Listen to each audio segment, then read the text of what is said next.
Well, hello, class.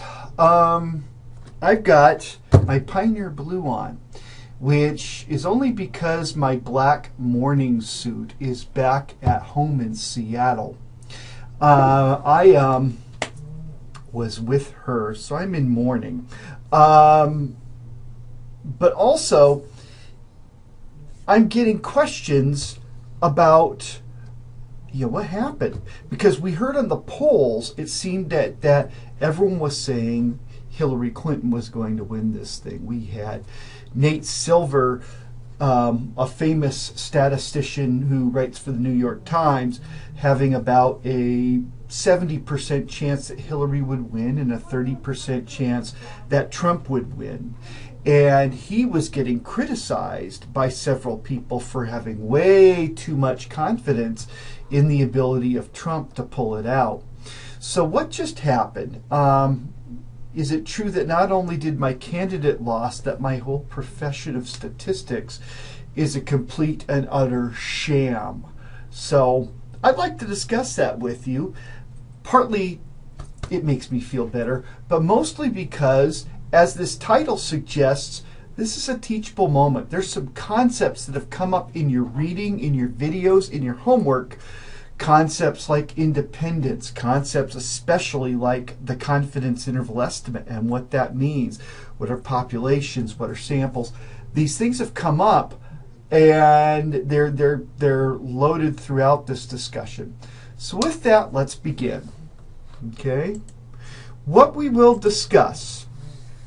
First of all, there's a few reminders of just facts of life that are kind of in the background. Some you may know, some they may not be reminders, but they'll just be, oh yeah, they're quick fun facts that kind of shape the discussion. Second of all, since a lot of you have just learned confidence intervals and are still kind of wondering, what the heck is that exactly? This is a great time to discuss again, what is a confidence interval and what can we pull out of it? Finally, we're going to make some critical comparison. We've got 2 pages from the Real Clear Politics website, one that has essentially the current results of the election, the other that has their last set of polls. Okay? So, what are these few reminders that kind of cover the background of this here? First thing we got to remember is that our presidential election in the United States is not one election.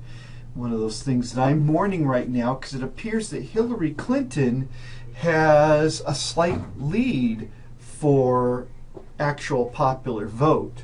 But that is, although right now this is showing she's a little even but behind in that. But if she'd have a chance at winning the popular vote when everything gets all counted up and taken care of. But the fact is, it's not one election. We do 50 different elections. Each state has an election. Montana had an election, for example. Donald Trump won Montana's election. So they have the right then to send 3 people to the Electoral College, which gets held in December, and they will go vote for Donald Trump, all 3 of them. And so all the other 49 states had a similar election where they elected electors, and those electors are going to go back and vote for the people they were told to. So this is 50 different elections. And that's going to allow us to discover a little bit about this idea of confidence. Second thing that came up last night, the results of those 50 elections aren't necessarily independent. If something happens, for example, about last Friday, there was a release about the possibility of reopening the investigation of Hillary's emails. Okay, that comes up. Nobody knows how it affected the election, but the fact is it's probably going to affect it roughly the same across all 50 states. It's not like, say Nevada's going to think, oh great, they're opening up her emails, I'm more likely to vote for Hillary, while Iowa says, I'm not so much. That's probably not what's going to go on.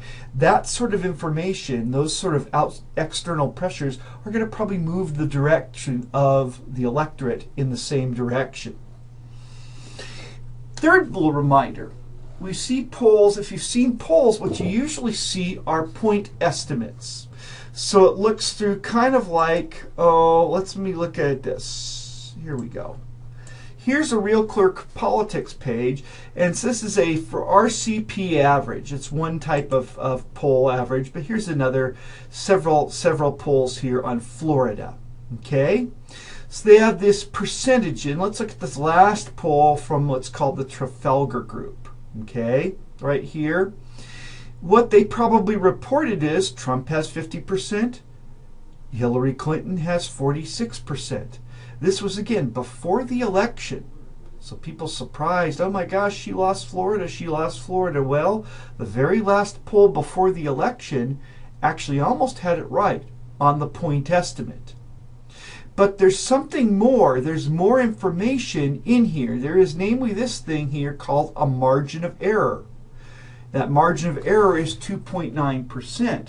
So what really the Trafalgar Group is reporting is, that Hillary is somewhere between 2.9% below 50, i.e. 47.1, and a high of 52.9. That is adding this margin of error. Okay? So it says these numbers are kind of sandwiched. These numbers, by reporting this point estimate and a margin of error, they're actually reporting an entire interval.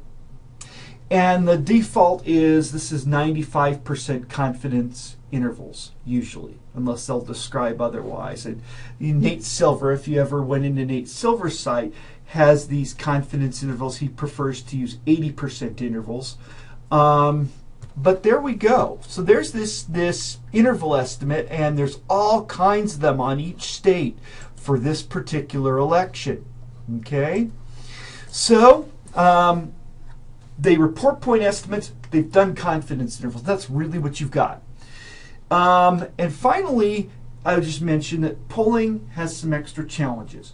For example, we've been running all these confidence intervals this last week we sort of know who the population is, and we know we want to sample from that exact population. Population that would be really cool with this election would be who is going to actually vote on election day, to know exactly who is going to vote and only talk to voters. That would be cool. That's pretty much not possible. And so so these pollsters have to go through this idea of what's called a likely voter model. Ask a few questions of a voter, observe a few characteristics of the voter, of the person on the phone, and say, is this a person who is more likely than not to actually cast a vote?